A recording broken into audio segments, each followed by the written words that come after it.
बढ़ते हैं ना तो स्थिति बदलने लग जाती है। किसी किसी का पांव बड़ा अच्छा होता है, पैदा होते ही माँ बाप को लाभ मिलने लग जाता, कईयों का पांव खराब होता, जन्म लेते ही आफत आने लग जाती है। अब भगवान पधारे महाराज मामूली है। मैया पार्वती दासी के वेश में आई भगवान का दर्शन करने के लिए। भोले बाबा पार्वती जी को कैलाश पर कथा सुना रहे थे, ये सब हो चुका था ना। उसके बाद भोले बाबा ने राम कथा सुनाई पार्वती जी को। भोले बाबा ने कहा, देवी मैंने तुमसे चोरी की और एक कहो निज चोरी, सुन गिर जाती दृढ़ मति तोरी। भगवान शंकर ने कहा, मैंने तुमसे चोरी की। क्या चोरी की? भोले बाबा ने कहा, अयोध्या में राम लला जी का जन्म हुआ ना, पूरी दुनिया त्रैलोक्य से लोग रूप बदल बदल करके राम जी का दर्शन करने के लिए आ रहे हैं। काकभुसुंडी आ गया कैलाश पर्वत पर, उसने मुझसे कहा चलोगे? नहीं। मैंने कहा कहाँ जाना? भोले बाबा ने कहा, जब मैंने काकभुसुंडी से कहा कहाँ जा रहे हो, काकभुसुंडी जी ने कहा, लो दुनिया दौड़ दौड़ करके अयोध्या जा रही है, इन्हें पता ही नहीं क्या हुआ।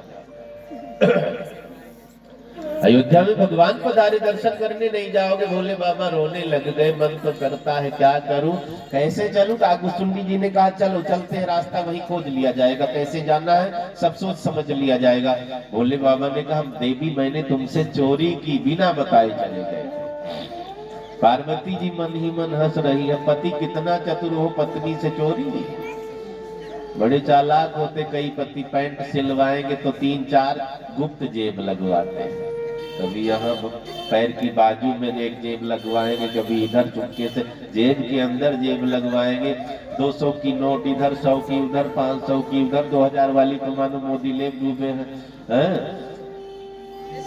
तो इनकी दृष्टि इतनी जबरदस्त है महाराज, सारी जेब साफ कर लेती है। जब पति को सुबह कहीं जाना हुआ चाय कॉफी पीने, अजी सुनती हो, बताओ 10 रुपया दे दीजिए चाय पीऊंगा, सारी जेब कट जाती। पत्नी से चोरी अर्धांगिनी है।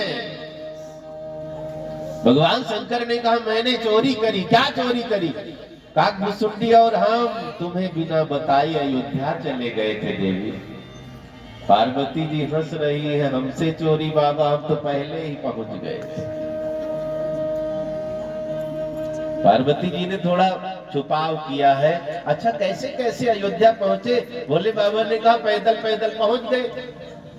अयोध्या पहुंच गए, राम जी का दर्शन हुआ, आसानी से हुआ। भोले बाबा ने हाथ जोड़ लिया, बड़ी मुश्किल से। अब क्या क्या बताऊं, सारी बात बताओ। पार्वती जी ने जब जिद करी, भोले बाबा ने कहा, अयोध्या की टेढ़ी मेढ़ी गलियां, अब तो सब साफ रास्ता बना दिया मोदी ने, सब तोड़ दिया।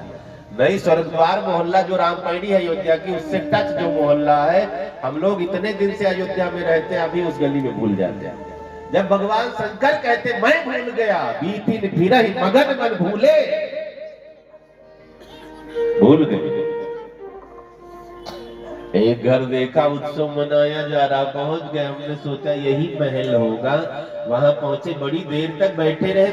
माताएं बहनें ढोलक लिए बधैया मंगल गीत गा रही थी। जब बधैया गीत खत्म हुआ, हमने कहा मैया लाला का दर्शन करा दे। माताओं ने कहा बाबा आगे बढ़ो, हम तो उत्सव मना रहे हैं।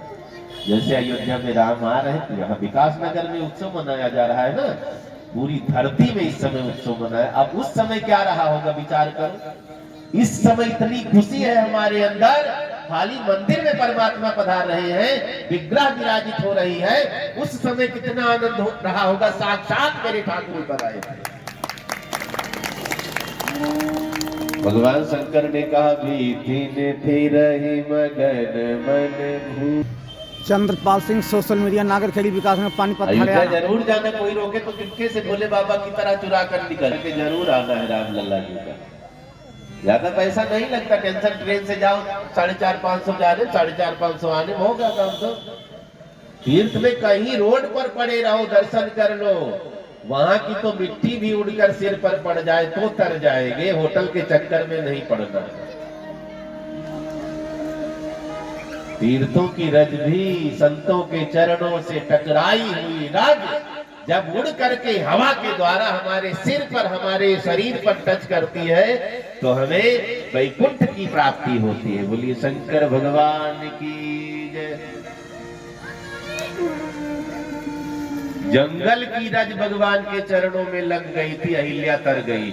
और जहां भगवान पले बढ़े, खेले, उछले, कूदे, उस सरजू की रज हमारे सिर पर पड़ जाएगी तो कोई रोक सकता है तरने से?